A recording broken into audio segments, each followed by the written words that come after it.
कंजूस व्यापारी। एक बार की बात है, एक अमीर व्यापारी था जो आभूषण बेचने का काम करता था। वह बहुत कंजूस था और उसे कोई पसंद नहीं करता था। वह सरकार को कोई टैक्स भी नहीं देता था। एक दिन उसने सोचा कि इस गांव में तो आभूषण कोई ज्यादा लेता नहीं है, तो क्यों ना मैं शहर जाकर आभूषणों को बेचूं। लेकिन गांव से शहर जाने के बीच में तो एक जंगल पड़ता है, जहाँ बहुत से लुटेरे छुपे रहते हैं और वह आने जाने वालों को लूट लेते हैं। तो क्यों ना मैं किसी को सहायक बनाकर ले जाऊं। यह सोचकर वो अपने गांव के बाजार गया सहायक को ढूंढने। वहां उसे एक तगड़ा आदमी दिखा। उसने सोचा कि क्यों ना इसको मैं सहायक बनाकर ले जाऊं, यह मेरी रक्षा करेगा। तो उस व्यापारी ने उस तगड़े आदमी को पूछा कि मेरे साथ शहर चलने का तुम कितना लोगे। तो उस तगड़े आदमी ने बोला कि 100 रुपये लूंगा। तो व्यापारी ने कहा कि बाप रे, लूट मची है, कोई साथ चलने का 100 रुपये लेता है। 10 रुपये में चलो तो मैं तुमको अपने साथ ले चलूं। पर उसने बोला, 10 रुपये में कौन इतना बड़ा जोखिम लेता है, आपको पता है ना रास्ते में लुटेरों का जोखिम भरा हुआ है। पर व्यापारी ने बोला, तुम रहने दो, मैं कोई और ढूंढ लूंगा। फिर उसने दूसरे को पूछा, वह भी 10 रुपये में चलने को तैयार नहीं हुआ।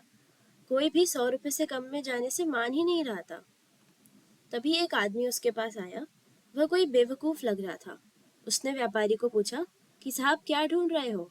व्यापारी ने बोला कि मुझे शहर जाना है, मुझे साथ के लिए कोई आदमी चाहिए। तो उस दुबले पतले से आदमी ने बोला कि मेरा नाम कल्लू है, मैं चलता हूँ आपके साथ, आप कितना देंगे।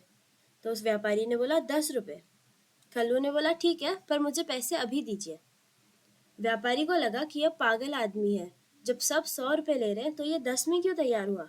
पर उसने सोचा, चलो मेरा काम तो हो गया, 10 रुपये में मुझे तो साथ ही चाहिए था ना, यही सही। उसने कल्लू को 10 रुपये दिए।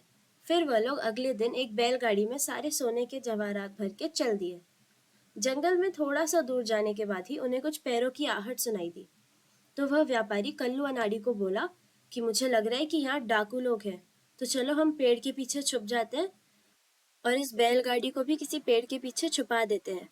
यह कहकर वह दोनों अलग अलग पेड़ के पीछे छुप गए और अपनी गाड़ी को एक बड़ी सी झाड़ी के पीछे छुपा दिया।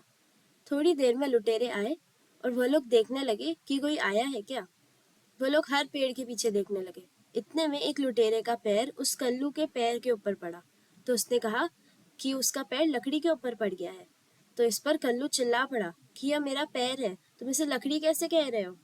वह लुटेरे ने उसको पकड़ लिया और उसको बोला कि जो भी तुम्हारे पास है सब मेरे हवाले कर दो। कल्लू ने अपने जेब से 10 रुपये निकाले और उन लुटेरों को दे दिए कि मेरे पास सिर्फ यही है जो मुझे मेरे मालिक ने दिया है।